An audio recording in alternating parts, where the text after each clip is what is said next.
Hi, Steve Jones from Newsmag Renfrew. I've got a story to tell you, and you know what? It's kind of a good story.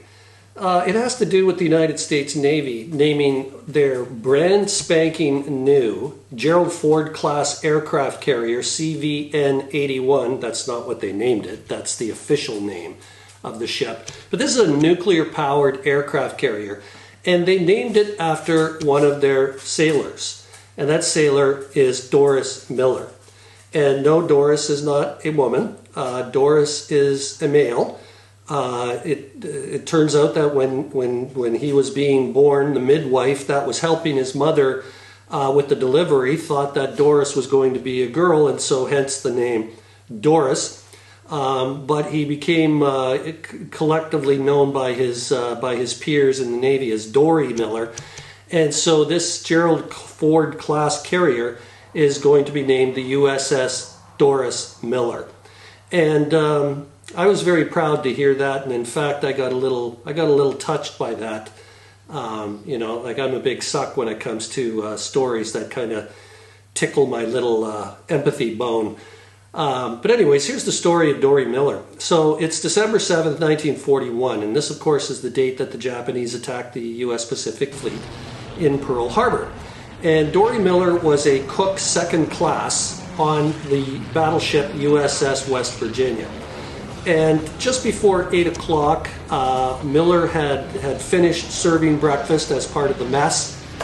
He didn't serve it all by himself, but he was part of the crew that was responsible for serving breakfast in the mess.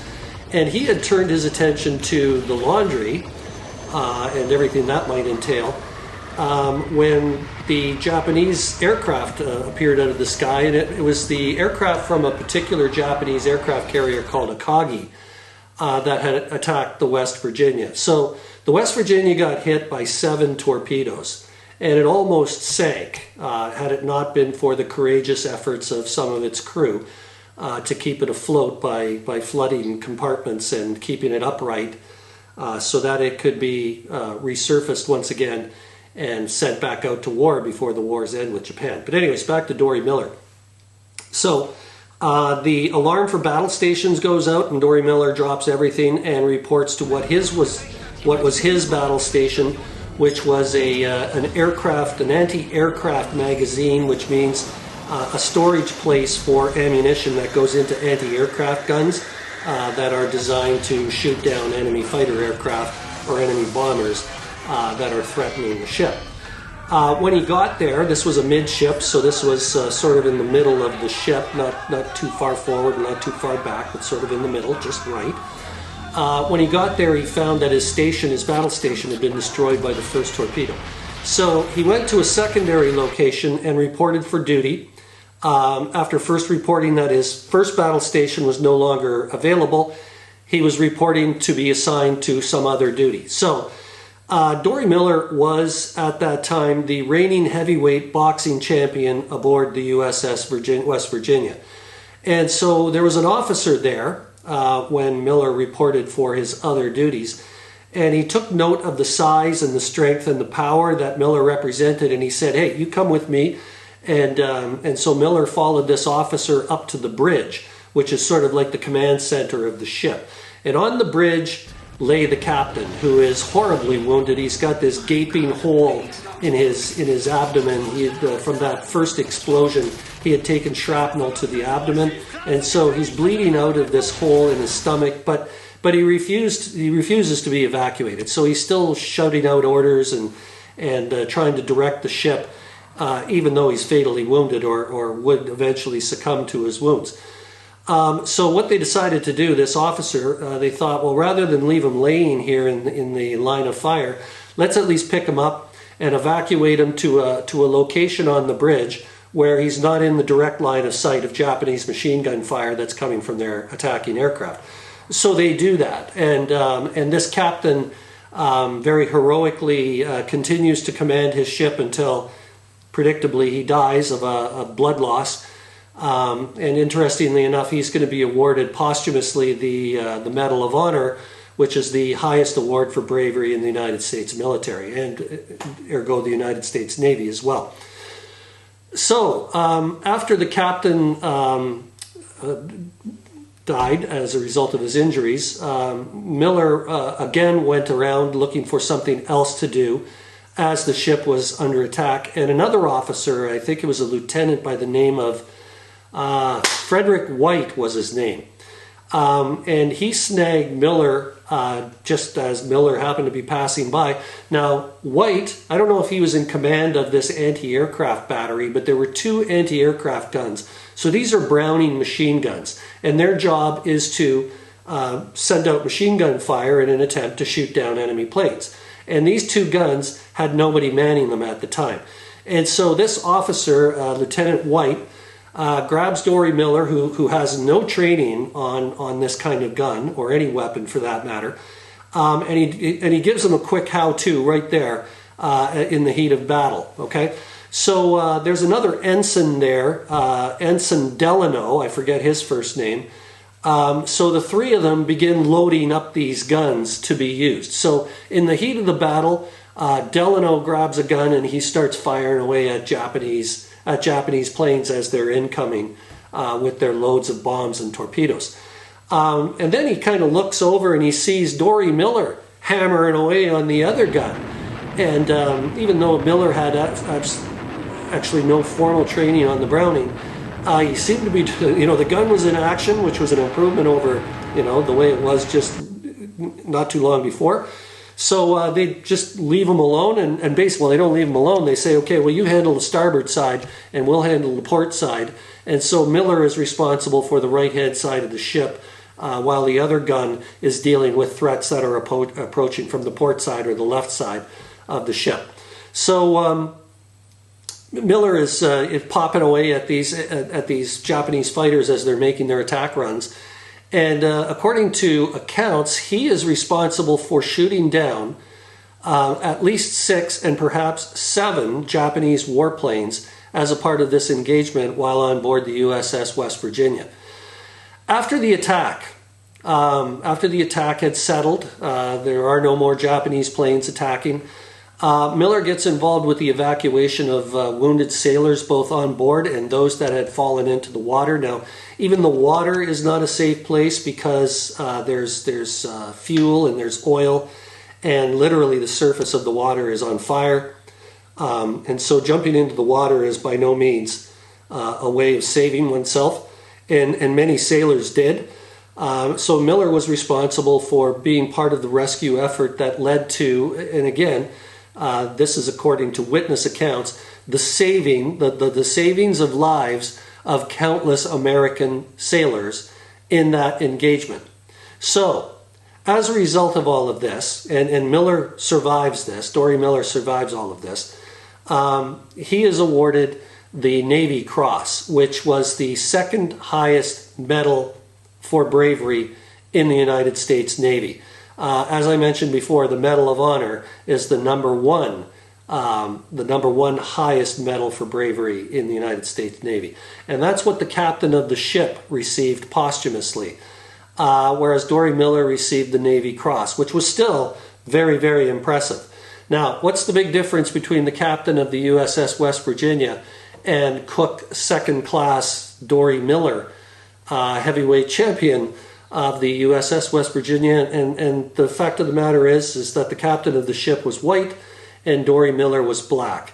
And what it meant to be black in the U.S. Navy at that time, black sailors were not allowed to be in combat positions, and so that's why they were in support positions, and that's why a guy like Dorie Miller was a cook and doing other people's laundry instead of being in combat like white sailors could be. So anyways, despite that, he didn't shirk from his duty. He stepped up, he took on the role of a combatant, and he accounted himself super well, and he became the first black sailor to be awarded the U.S. Navy Cross, the Navy Cross. So that's terrific. I mean, yes, the captain deserved the award of the Medal of Honor. I think that probably Dorie Miller probably deserved that recognition as well. But you know what? 80 years after the fact, and maybe that's a lot of time to recognize the effort of a hero such as Dorie Miller, but to name your mightiest ship, your mightiest warship, a Gerald Ford class nuclear-powered aircraft carrier, after Dorie Miller, a Cook second class on the USS West Virginia. That to me is just an example of inspired patriotic thinking, and I couldn't be prouder of the United States Navy for naming that ship after Dorie Miller. Now, the Dorie Miller story does come to a tragic end. A year after the attack on Pearl Harbor, Miller is now serving on board the USS Liscombe, which is an escort carrier, and that carrier is operating just off the Gilbert Islands in the Pacific Ocean. So this is late November 1942, and one day before dawn, that ship was hit by a Japanese torpedo from a Japanese submarine, and it sunk. And there was 271 survivors from the Liscombe, but none of them were named Dorie Miller. And in fact, ironically, it was on December 7th, 1942, 1 year exactly to the day of Pearl Harbor, that the United States Navy declared Dorie Miller to be missing in action, which of course is a polite language, especially if you're in the Navy and your ship sinks. That's a polite way of saying Dorie's no longer with us. He died in action, and he's not going to be coming home. On December 7th, 1941, there were African Americans serving here on Battleship Row, but all of them were below decks. One of those dedicated sailors was Messman Dorie Miller of Waco, Texas. Messman Miller had just finished serving breakfast on board the battleship West Virginia when torpedoes began to fall, when an explosion prevented him from reaching his battle station as an ammunition passer. Miller was ordered to the ship's damaged and blazing bridge. There, he helped carry the ship's captain to greater safety. Then, he took charge of a Browning .50 caliber machine gun, a gun that he had not been trained to use, simply because of the color of his skin.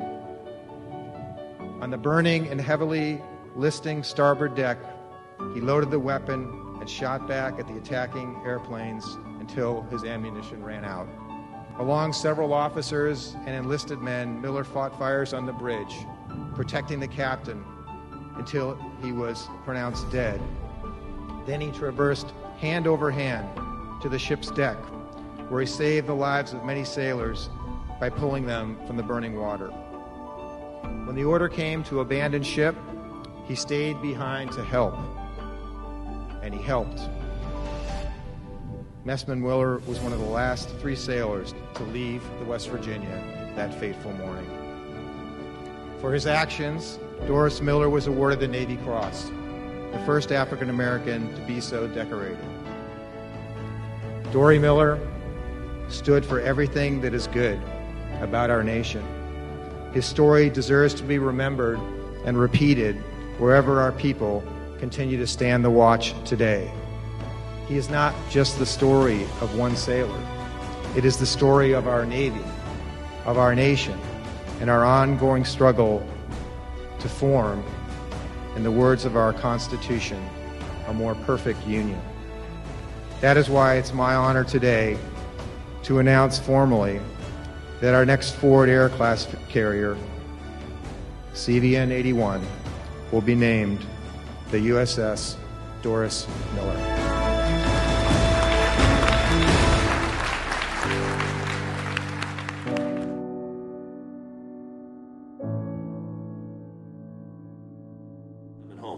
So 80 years is a long time to recognize this guy and his heroic achievement, but good on the United States Navy and good on the United States government for doing this, for naming an aircraft carrier, not just any aircraft carrier, but the premier gold standard aircraft carrier after an American hero, Doris Miller. United States Navy, Cook, second class. I'm Steve Jones, Newsbag Renfrew.